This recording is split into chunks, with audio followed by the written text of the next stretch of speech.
ব্রহ্মপুত্র ও ধরলা নদীর পানি বেড়ে কুড়িগ্রাম সহ উত্তরাঞ্চলে বন্যা পরিস্থিতির অবনতি হয়েছে। এছাড়া উজানের ঢল ও বৃষ্টিপাত কমায় সুনামগঞ্জে বন্যা পরিস্থিতির কিছুটা উন্নতি হয়েছে। তবে বন্যা পূর্বাভাস ও সতর্কীকরণ কেন্দ্র জানিয়েছে, ভারী বৃষ্টিপাত অব্যাহত থাকায় আগামী কয়েকদিন সার্বিক বন্যা পরিস্থিতি স্থিতিশীল থাকবে। এদিকে ভারী বৃষ্টিতে পাহাড় ধসে কক্সবাজারের উখিয়ায় রোহিঙ্গা ক্যাম্পে শিশুসহ 2 জন নিহত হয়েছেন। প্রতিনিধিদের তথ্য ছবিতে ডেস্ক রিপোর্টে থাকছে বিস্তারিত।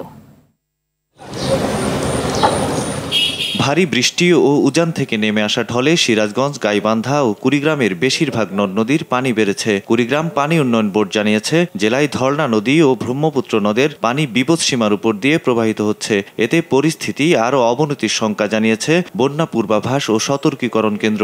আমার কিস্তি অনেক চলে গেছে, অনেক নষ্ট হয়ে গেছে। আমরা খুবই কষ্টের মধ্যে পড়ে আছি। এবারকার বন্যায় ধান ভাসি গেছে, চড়াই হাঁস ভাসি গেছে, তাছাড়া আনাজ তরকারি নষ্ট হয়ে গেছে। এদিকে নামতে শুরু করেছে সুরমা, কুশিয়ারা ও জাদুকাটা সহ বিভিন্ন নদ নদীর পানি। এতে কিছুটা স্বস্তির আশায় সুনামগঞ্জ ও মৌলভীবাজার সহ আশপাশের জেলার বন্যা কবলিত মানুষ। তবে এখনও তলিয়ে আছে নিম্নাঞ্চলের গ্রামীণ সড়ক ও ঘরবাড়ি। এতে পানি বন্দী অন্তত 2 লাখ মানুষ। রাস্তাঘাট তলিয়ে যাওয়ায় সুনামগঞ্জ শহরের সঙ্গে তাহিরপুর ও দোয়ারা বাজার সহ বেশ কয়েকটি উপজেলার সড়ক যোগাযোগ বিচ্ছিন্ন রয়েছে। কিছু কমছে, আইছে আবার হিরা পানি বাড়লে তো সমস্যা, থাকা যায় না।